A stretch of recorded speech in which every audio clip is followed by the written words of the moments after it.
कृषि दर्शन कृषि दर्शन कृषि दर्शन कृषि दर्शन कृषि दर्शन कृषि दर्शन। जोहार। कृषि दर्शन कार्यक्रम में सभी किसान भाई बहनों का स्वागत है। कार्यक्रम की शुरुआत हो चुकी है। आइए सबसे पहले देखते हैं कृषि समाचार। नमस्कार, कृषि समाचार में आपका स्वागत है। मैं हूं पूनम। आइए देखते हैं आज कृषि समाचार में क्या है खास। चतरा के किसानों के लिए कृषि यांत्रिकीकरण प्रोत्साहन योजना लागू। लौकी में पाउडर मिल्ड्यू रोग के रोकथाम के लिए करें सल्फर फंजीसाइड दवा का उपयोग। गर्मा धान के बेहतर उत्पादन के लिए लगाएं उन्नत प्रभेद एराइस 6129। अब समाचार विस्तार से। कृषि एवं गन्ना विकास विभाग और भूमि संरक्षण पदाधिकारी कार्यालय चतरा की ओर से कृषि यंत्रिकीकरण प्रोत्साहन योजना के तहत किसानों को व्यक्तिगत स्तर पर अनुदानित कृषि यंत्र वितरण करने की योजना बनाई गई है। इस योजना से लाभ लेने के इच्छुक किसान भूमि संरक्षण कैंप कार्यालय कोडरमा ब्लॉक कैंपस में 10 मार्च 2015 तक आवेदन कर सकते हैं। राज्य के किसान किसी भी फसल की खेती करें, फसल लगाने से पहले मिट्टी की जांच जरूर करा लें। इससे पता चल जाता है कि मिट्टी में किस पोषक तत्व की कमी है। किसान भाई इसी आधार पर उर्वरक प्रबंधक करें। मिट्टी जांच से हमको क्या है कि खाद का बचत हो पाता है और हमारा जो है मिट्टी के स्वस्थ क्या मतलब जो है स्वस्थ है कि नहीं उसके पता चलता है। तो हम उससे कितना मात्रा में खाद डालेंगे और हमको कितना पैदावार मिलेगा उससे हमको ये पता चलता है। राज्य के जो किसान लत्तेदार सब्जी फसल लौकी या कद्दू की खेती कर रहे हैं तो इस फसल को पाउडर मिल्ड्यू रोग से बचाने के लिए सल्फर फंजीसाइड डायथेन Z78 या बैप्स्टीन दवा से बने घोल का फसल पर छिड़काव करें। लौकी या कद्दू फसल में श्वेत चूर्णिल यानी पाउडर मिल्ड्यू रोग लग जाए तो पत्तियों पर महीन सफेद रंग का चूर्ण दिखाई देने लगता है। इस रोग की रोकथाम के लिए सल्फर फंजीसाइड दवा 2 मिलीलीटर प्रति लीटर पानी की दर से घोल बनाकर फसल पर छिड़काव करें। लौकी कद्दू की फसलों में आपके जो है पाउडर मिल्ड्यू आ सकता है। गर्मी का समय है तो उसके लक्षण आपको मैं बता दूं कि पत्तियों के ऊपर पाउडर जैसा ग्रोथ आपको दिखाई देगा। यदि इस तरह के लक्षण दिखाई दे रहे तो तुरंत आप जो है सल्फर फंजीसाइड 2 ग्राम प्रति लीटर पानी में डाल के छिड़काव करें। यह दवा यदि उपलब्ध न हो तो आप जो है डायथेन Z78 ले सकते हैं जिसको कि 2 ग्राम प्रति लीटर पानी में डाल के छिड़काव करना है। यह दवा भी उपलब्ध न हो तो आप बैप्स्टीन लेके 1 से 1.5 ग्राम प्रति लीटर पानी में डाल के छिड़काव करें तो ये बीमारी नियंत्रित हो जाएगी। जो किसान गर्मा धान की खेती करना चाहते हैं इस फसल से अच्छी उपज लेने के लिए सामान्य और संकर दोनों किस्म के बीज लगा सकते हैं। आइए अपने विशेषज्ञ से जानते हैं ये प्रभेद कौन कौन से हैं। ऐसे किस्म को लगाते हैं जो 100 से लेकर 125 दिन में पक के तैयार हो जाती है। झारखंड के लिए अनुशंसित किस्म हैं बिरसा विकास धान 110 और नवीन ललाट इत्यादि ये उन्नत प्रभेद हैं जिसको हम झारखंड में लगाते हैं। इसके अलावा जो हमारी संकर किस्म हैं उसमें एराइज 6129, PAC 108, PAC 107 या अन्य संकर किस्में जो बाज़ार में उपलब्ध हैं लेकिन जिसकी पकने जो 120 से लेकर 125 दिन में तैयार हो जाती हैं, ऐसी संकर किस्मों को भी हम गर्मा धान के लिए इस्तेमाल कर सकते हैं।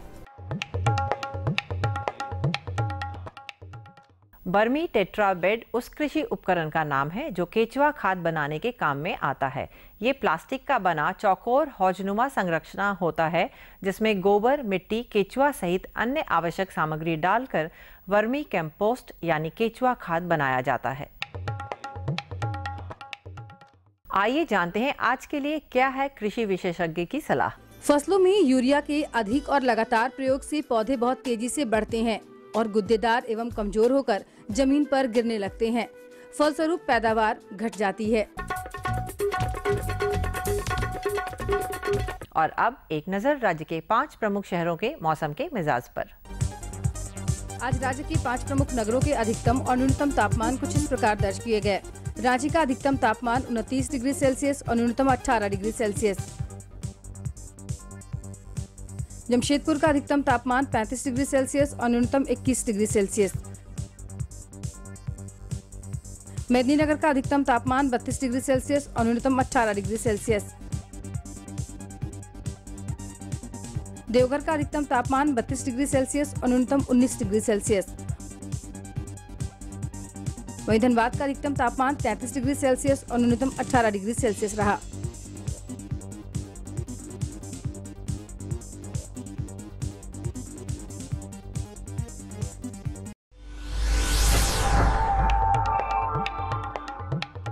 और अब मंडी भाव में आइए नजर डालते हैं अनाजों के भाव पर।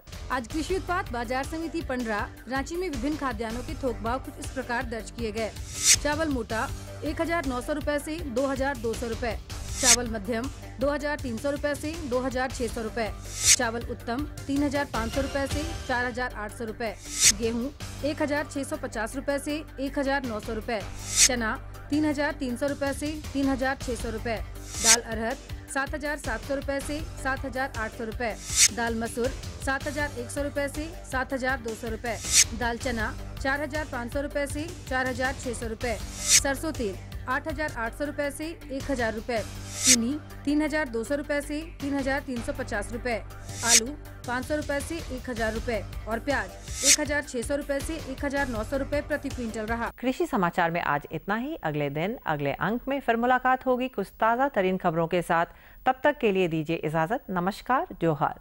कृषि समाचार के बाद एक बार फिर से सब किसान भाई बहन का ढेर ढेर स्वागत है, जोहार है। दोस्तों, अभी आप कृषि समाचार में देख रहे थे खेती बाड़ी से जुड़ी हुई तमाम तरह की खबर, जानकारी, मौसम का मिजाज, मंडी का भाव। हम आपके लिए और भी कई जानकारी लेकर के आए हैं, लेकिन उससे पहले आइए लेते हैं एक छोटा सा विराम।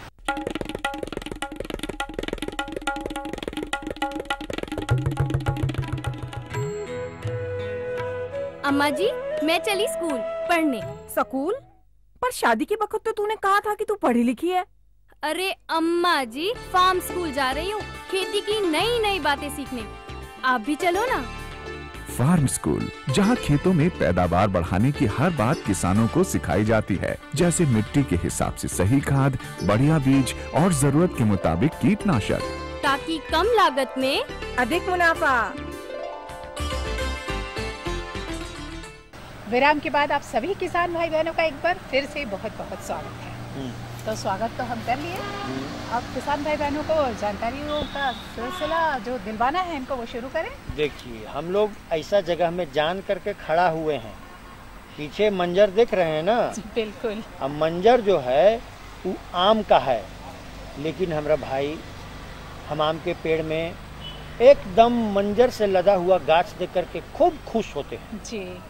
लेकिन उसमें जो कीड़ा मकोड़ा लगता है, रोग व्याधि होता है, तो सब झड़झड़ा के एकदम गिर जाता है मंजर, और हम लोग उदास हो जाते हैं, निराश हो जाते हैं। तो हमको इस समस्या से बचना है, और सबसे इसमें प्रमुख समस्या है कि कीड़ों के वजह से जो है मंजर बहुत तेजी से गिरता है। तो कीट से मंजर को बचाने के लिए क्या उपाय किया जाए, कैसे इसका नियंत्रण किया जाए, आइए इस विषय पर हम अपने विशेषज्ञ से जानकारी हासिल करें। और हमारे विशेषज्ञ हैं डॉक्टर जयपाल सिंह चौधरी। किसान भाइयों नमस्कार। किसान भाइयों, आज हम बात कर रहे हैं फलों के राजा आम के बारे में। जैसा कि आप सभी जान रहे हैं कि गर्मी का मौसम आ चुका है और फलों का राजा आम की अहमियत बहुत ही बढ़ जाती है। और जो भी किसान भाई फलों के आम फल का खेती करते हैं, उनके बीच बहुत सारी समस्याएं आती हैं, जैसे कि कीट, उनमें रोग लगते हैं, उसके लक्षण कैसे होते हैं, उसका निदान किस तरह से आप करेंगे, इस बारे में हम आपसे चर्चा करने वाले हैं। अगर हम अभी झारखंड की बात कर रहे हैं तो यहाँ पे जितना भी झारखंड में आम है उसमें मंजर सभी में देख रहे हैं कि अगर फरवरी के दूसरे वीक से लेकर के इस लास्ट वीक तक पूरे में मंजर निकल चुका होता है। और कई अगर कोई वैरायटी जैसे जो किस्म है जिसमें जल्दी से फ्लावर आता है तो उसका फ्लावर अभी ओपन भी हो गया होगा और फूल अच्छे से खिल गए होंगे। दूसरी बात यह है कि जब हम जैसे देखते हैं किसान बहुत खुश हो जाते हैं कि मंजर अच्छा आया है और हम मीठा मीठा आम भी खाएंगे, लेकिन किसान समझ नहीं पाते हैं जब मंजर आता है, मंजर खुलता है तो उसमें कीट कितना नुकसान कर देता है। और उस नुकसान की वजह से हम लास्ट तक देखते हैं कि किसानों की मुख्य समस्या रहती है, किसान बोलते हैं कि हमारा मंजर बहुत अच्छा आया था लेकिन बाद में हम देख रहे हैं कि उसमें एक डंठल बचा है और कुछ भी आम नहीं लगा। तो किसान भाइयों मैं पहले यही बताना चाहूँगा कि अगर आपका मंजर अभी आया हुआ है तो उसमें कीट, जो भी कीट, जिन कीटों के लगने से इतना ज़्यादा नुकसान होता है कि लास्ट में आपका एक डंठल बचता है। तो सबसे पहले अगर किसान भाई खेत में जा रहे हैं तो अगर कुछ दूर से मंजर को देख रहे हैं, कुछ नहीं दिखाई देगा, लेकिन जब जहाँ मंजर लगा हुआ है उसके नीचे की पत्तियां हैं, उसमें अगर कुछ चमकीला ऐसे कलर का कुछ चमकता हुआ दिखाई दे रहा है, जिसको हम मधुआ बोलते हैं, मधु बोलते हैं, पत्तियों पे लगा हुआ है, तो किसान भाई बगैर बेहिचक समझ लेंगे कि उसमें आपका मधुआ कीट लगा हुआ है। मधुआ कीट उसमें अच्छे से अटैक किया हुआ है, आक्रमण किया हुआ है। दूसरा, जैसे ही उसमें मंजर आपका खिला हुआ है, उसमें अगर पास से जाके देखेंगे बहुत सारा मधुआ कीट के बच्चे उस पर चलते हुए दिखाई देंगे। यह बहुत ही हानिकारक कीट है जो झारखंड में मुख्य रूप से लगता है। दूसरा कीट है थ्रिप्स। थ्रिप्स की पहचान करने के लिए किसान भाइयों को जैसे नग्न आंखों से देखेंगे कुछ नहीं दिखाई देगा, लेकिन एक सफ़ेद अगर कागज़ लेकर के उसको झाड़ेंगे, मंजर को ऐसे झाड़ने पे कुछ उसमें छोटे छोटे काले काले रंग के कीट होंगे जो पीछे से अच्छे हिलते हुए दिखाई देंगे, उनको थ्रिप्स बोलते हैं। यह कीट आपका जितना भी मंजर होता है उस पर कुरुद कुरुद के खाता है। बहुत छोटा है, लेकिन जहाँ जहाँ कुरुद कुरुद के खाता है उसका सीधा नुकसान यह है कि जिस मंजर पे जिस छोटे से फूल को कुरुद के खा रहा है वो फूल आपका बाद में झड़ जाएगा। और दूसरा है कि जहाँ पे खाता है उसके नुकसान होने की वजह से उस मंजर पे बीमारी लगने का ज़्यादा संभावना रहती है। अगर आम के मंजर लगने की सीजन में बारिश हो जाती है तो हम देखते हैं कि काले रंग का एक काफ़ी बीमारी लग जाती है। वो बीमारी जिसको हम इसका मुरझा रोग, जिसमें मंजर का मुरझा रोग बोलते हैं, एंथ्रेक्नोज बीमारी है, वो उस थ्रिप्स के काटने की वजह से वहाँ पे आपके आती है। तो थ्रिप्स और मधुआ कीट जो आपके मंजर के मुख्य कीट हैं। इसके बाद में हम कई बार देखते हैं अगर तापमान कम रह जाता है तो उससे केस में भी मंजर किसान समझ नहीं पाते हैं, लेकिन जैसे ही मंजर के पास में जाके देखेंगे जो फूल खिला हुआ नहीं है और मोटे रंग का हो रखा है, उस मोटे रंग के फूल को खोल के देखेंगे तो उसमें बहुत छोटा सा एक कीट मिलेगा जिसको हम मिज बोलते हैं।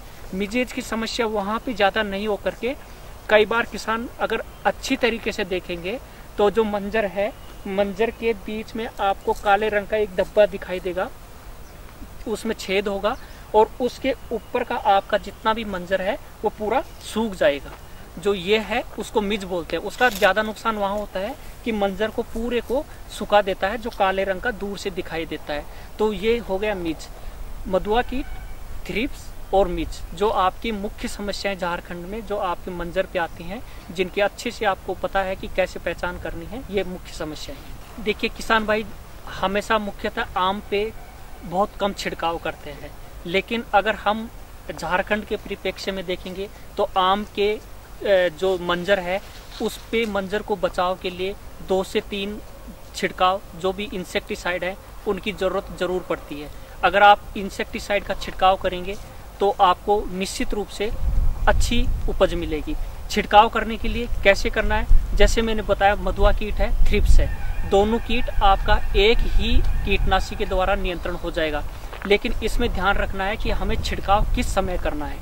छिड़काव करना है जैसे ही आपका पहला मंजर जो निकला है, आपका मंजर जहाँ से निकला है वहाँ पे मंजर के निकलते ही प्रथम छिड़काव करना है रोगर नामक दवा का। रोगर जो आपको मार्केट में मिलती है, इसको 2 ml प्रति लीटर के हिसाब से एक छिड़काव आप मंजर के निकलते ही वहाँ पे करिए।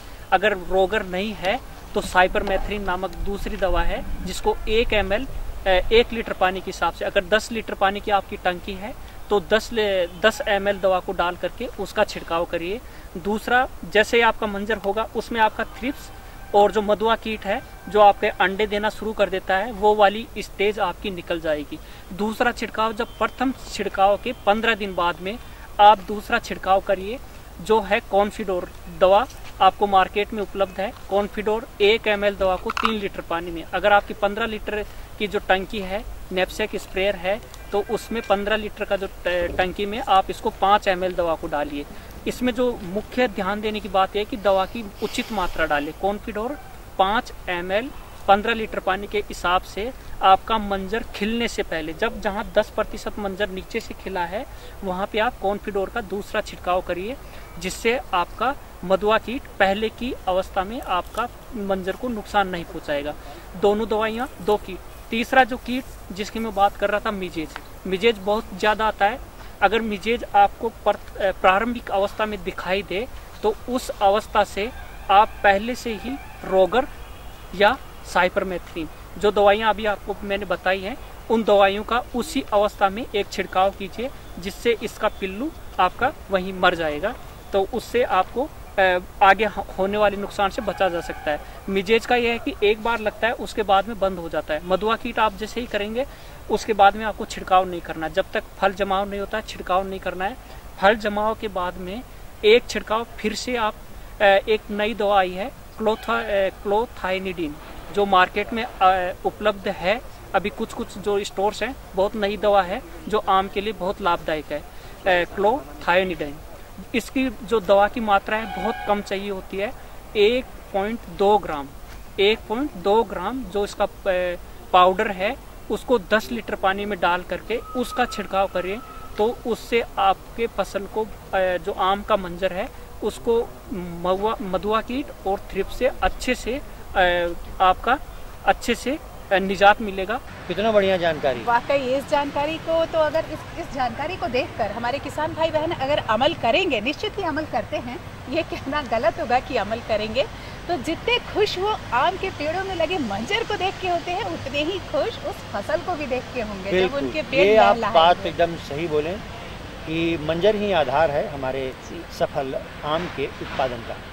तो दोस्तों, हम आगे आपके लिए जो जानकारी लेकर के आए उससे पहले आइए देखते हैं ये संदेश।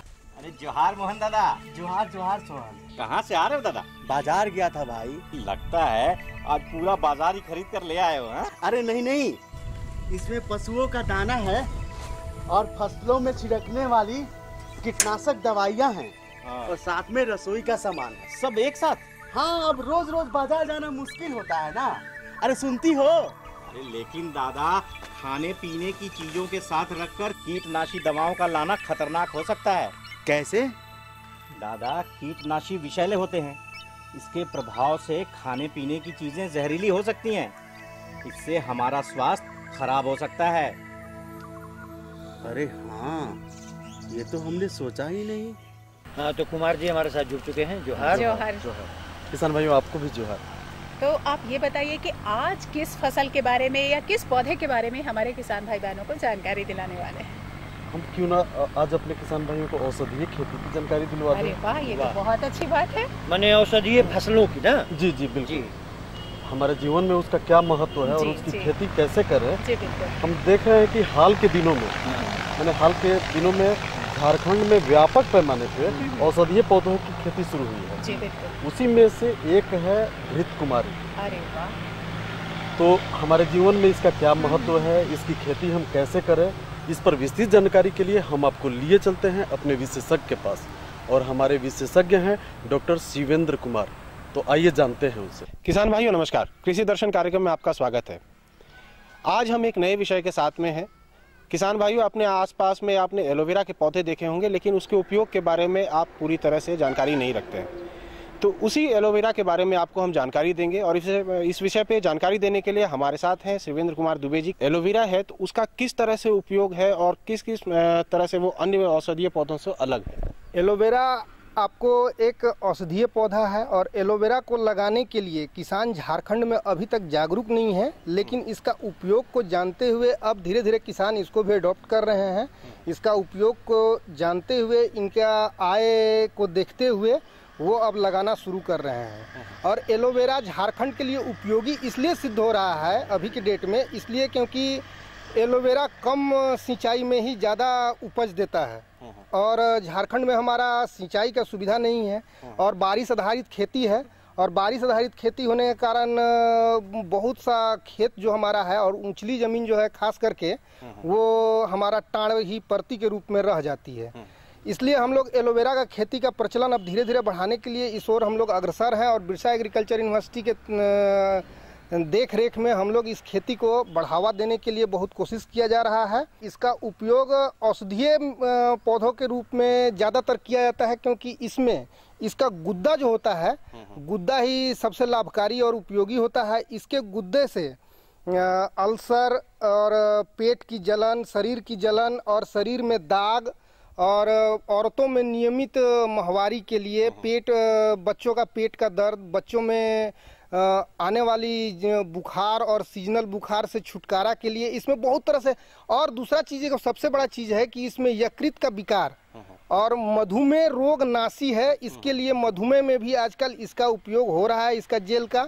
और इसका जेल से हमारा साबुन, महंगे जितना कॉस्मेटिक्स आइटम है, साबुन, शैम्पू, तेल और इसका ये शैम्पू के रूप में इसका उपयोग किया जा रहा है। इसलिए इसका डिमांड को देखते हुए अब झारखंड में इसकी खेती जोर पकड़ते नजर आ रही है। झारखंड में जो किसान हमारे जो है वो ट्रेडिशनली खेती कर रहे हैं, परंपरागत रूप से कर रहे हैं। और आपने अब सिंचाई की बात भी करी कि झारखंड में इसकी सिंचाई की थोड़ी सी दिक्कत है, बारिश की दिक्कत है।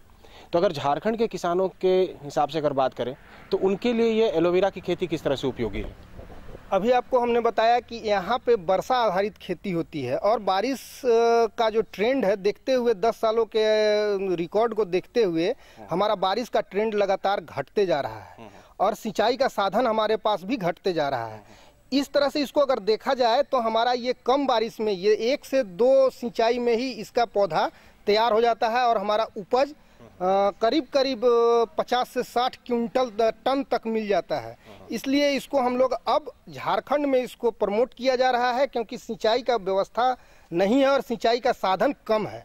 इसलिए इसका खेती को हम लोग ड्रॉट स्टेज में भी किया जा सकता है, इसलिए इसको प्रमोट करने के हम लोग तैयारी कर रहे हैं। एक चीज़ आपसे और जानना चाहेंगे डॉक्टर साहब कि जो झारखंड में जो मिट्टी है, तो एलोवेरा के लिए किस तरह की मिट्टी चाहिए, किस तरह का भूमि का चयन करना चाहिए किसानों को? ये सबसे उपयुक्त क्वेश्चन है।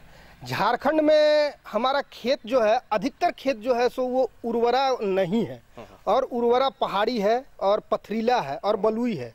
ये एलोवेरा का खेती हम किसी भी प्रकार की मिट्टी का चयन कर सकते हैं, या तो रेतीली हो या कंकड़ीली हो या ऊंची हो या नीची हो, किसी भी प्रकार के खेत में हम लोग इसका लगा सकते हैं। इसलिए झारखंड में ये सबसे उपयोगी सिद्ध हो सकता है, जबकि ये अभी कुछ ही हिस्सों में लग रहा है, एकाध जिलों में ही इसका अभी चलन है, लेकिन अब धीरे धीरे लोग इसका जो उपयोग को जानने लगे हैं, तो अब ये सभी जिलों में करीब करीब लगना शुरू हो रहा है। जो इसके किस्में हैं वो कौन कौन सी किस्में हैं जो किसानों के लिए ज़्यादा फायदेमंद है? किस्में इसमें है सर्वोच्च जो उपज देने वाली है और जिसमें गुद्दा में जो जेल ज़्यादा होता है, जिसकी पत्तियां में जेल ज़्यादा होती है, उसमें CIM शीतल, CIAMP लखनऊ गुजरात 8 और IC 11271 ये ज़्यादा प्रसिद्ध और ज़्यादा गुद्दों वाली और ज़्यादा जेल वाली होती है, जिसका उपज करीब करीब 60 से 65 टन प्रति वर्ष के करीब होता है। इसलिए हम लोग इसी को रिकमेंड करते हैं। डॉक्टर साहब आपसे और जानना चाहेंगे, हमारे किसान भाइयों को बताएं कि इसको लगाने के तरीका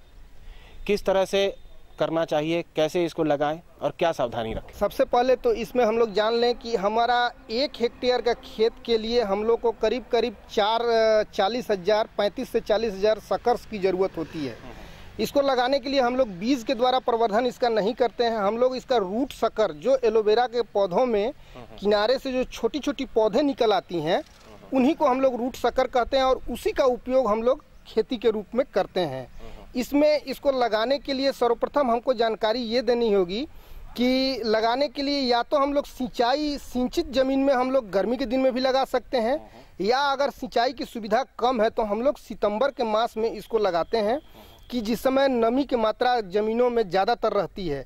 लेकिन अगर हम लोग देखें, अगर सिंचाई की सुविधा को अगर देखते हुए हम लोग देखते हैं, तो हम लोग सबसे उपयुक्त इसको मानते हैं कि मई जून के महीना में लगाने से हम लोग को 3-4 महीना सिंचाई से हम लोग का बचत हो जाता है। इसलिए हम लोग इसको ज़्यादा माने आवश्यक समझते हैं कि इसको हम लोग मई जून के महीना में लगाएं। और मेढ़ में 1 हेक्टेयर अगर खेत में अगर हम लगा रहे हैं तो 40,000 रूट सकर का व्यवस्था हम पहले से कर लें। इसके बाद हम लोग खेत की तैयारी में आते हैं। खेत की तैयारी में सर्वप्रथम हम लोग गर्मा जुताई, 2 से 3 गहरी जुताई करने के बाद सड़ी हुई गोबर की खाद करीब करीब 15 से 20 टन तक 1 हेक्टेयर खेत के लिए हम लोग देते हैं। और खेत में जितना अधिक जुताई करेंगे हम लोग गर्मा जुताई, उतना ज़्यादा हमारा उपज बढ़ता है। इसलिए हम लोग 2 से 3 गहरी जुताई करने के बाद एक बार पट्टा देते हैं। पट्टा देने के बाद अब हम लोग गोबर का खाद और 50 kilo nitrogen, 50 kilo SSP single super phosphate जिसको बोलते हैं, और 30 किलो पोटास, तीनों मात्रा को हम लोग मिलाने के बाद अब इसमें एक हल्की जुताई करने से गोबर और फर्टिलाइजर का मात्रा जो है ज़्यादा ज़मीन के नीचे नहीं जाती है, क्योंकि इसका जड़ जो होता है ज़्यादा नीचे नहीं जाता है। इसलिए हम लोग इसको हल्की जुताई करने के बाद एक पट्टा और दे देते हैं और मेड़ बना लेते हैं हम लोग। इसलिए क्योंकि बारिश का समय नज़दीक आ जाता है उस समय, तो हम लोग मेड़ में के द्वारा हम लोग रोपाई इसमें करते हैं। मेड़ में लगाने से फ़ायदा ये होता है कि बारिश का जल इसमें संचय नहीं होता है। तो हम लोग मेड़ में हम लोग 50 से 50 सेंटीमीटर की दूरी पर हम लोग हर रूट शक्कर को लगाते हैं, और लगाने के बाद इसमें एक हल्की सिंचाई दे देते हैं, क्योंकि हम लोग उस समय जून में मानसून आता नहीं है, अगर आता भी है तो जून के लास्ट में आता है। तो एक हल्की सिंचाई देने से वो पौधा हमारा जीवित रहेगा, और जब मानसून आ जाएगा तो उसमें हमको 4 महीना सिंचाई करने की आवश्यकता नहीं है। और दूसरा चीज़, इसमें सिंचाई हमने बताया था कि बहुत कम देने की मात्रा, माने सिंचाई की मात्रा बहुत कम दी जाती है, इसलिए इसमें अगर ड्रिप इरिगेशन हो तो और ज़्यादा बेहतर है। और इसमें साल भर में करीब 3 से 4 सिंचाई देने की आवश्यकता पड़ती है, क्योंकि हम लोग को सितंबर अक्टूबर तक हमारे ज़मीन में नमी रहती है। अक्टूबर से लेके हम लोग को मई तक का देखरेख करना पड़ता है, इसलिए अगर उसमें 3 से 4 सिंचाई मिल जाता है तो उसमें पत्तियों में गुद्दा और जेल की मात्रा ज़्यादा बनती है। तो किसान भाइयों, आपने देखा कि दुबे सर ने कितने विस्तार से बताया और कितने अच्छे ढंग से बताया कि झारखंड की स्थिति में भी, यहाँ की जो भौगोलिक स्थिति है उसमें भी आप एलोवेरा की खेती कर सकते हैं, और बहुत ही कम देखभाल इसको चाहिए, बहुत कम पानी चाहिए, और काफ़ी अच्छा आय आपको दे सकती है। डॉक्टर साहब, इस महत्वपूर्ण विषय पर जानकारी देने के लिए आपका बहुत बहुत धन्यवाद। धन्यवाद। अरे इतना बढ़िया जानकारी। घृत कुमारी एलोवेरा बोले ना तो हम सोचे कि अच्छा बेरा सुने हैं, कुबेरा सुने, एलोवेरा, लेकिन घृत कुमारी बोलने से एकदम क्लियर हो गया नहीं? जी जी। तो बहुत बढ़िया जानकारी। और घृत कुमारी का तेल तो हम पहले लगाते थे बचपन में। अरे हम अभी भी चेहरे पे लगा के आए हैं, तभी तो इतना चमक रहा है। जी बात। तो देखिए ये चमकता हुआ चेहरा जो है ये घृत कुमारी का असर है। आप भी घृत कुमारी की खेती करें, और जिस तरीके से हमारे विशेषज्ञ ने बताया है आप उसका पालन करें। दोस्तों, अब वक्त जाया न करते हुए आप कागज कलम उठाएं और लिखें हमारा पता। हमारा पता है कृषि दर्शन, कृषि प्रकोष्ठ द्वारा केंद्र निदेशक, दूरदर्शन केंद्र, रातू रोड, रांची। हमारा पिन संख्या है 834001। पता तो आपने नोट कर ही लिया है किसान भाई बहनों, लेकिन कृषि संबंधी किसी भी तरह का सुझाव देना हो या जानकारी लेनी हो तो आप हमें खत लिखते रहिएगा। आप खत लिखेंगे तभी हम आपके कृषि संबंधी समस्याओं का समाधान कर पाएंगे या करवा पाएंगे। तो इसी के साथ हमें और हमारी पूरी टीम को दीजिए इजाजत। जोहार।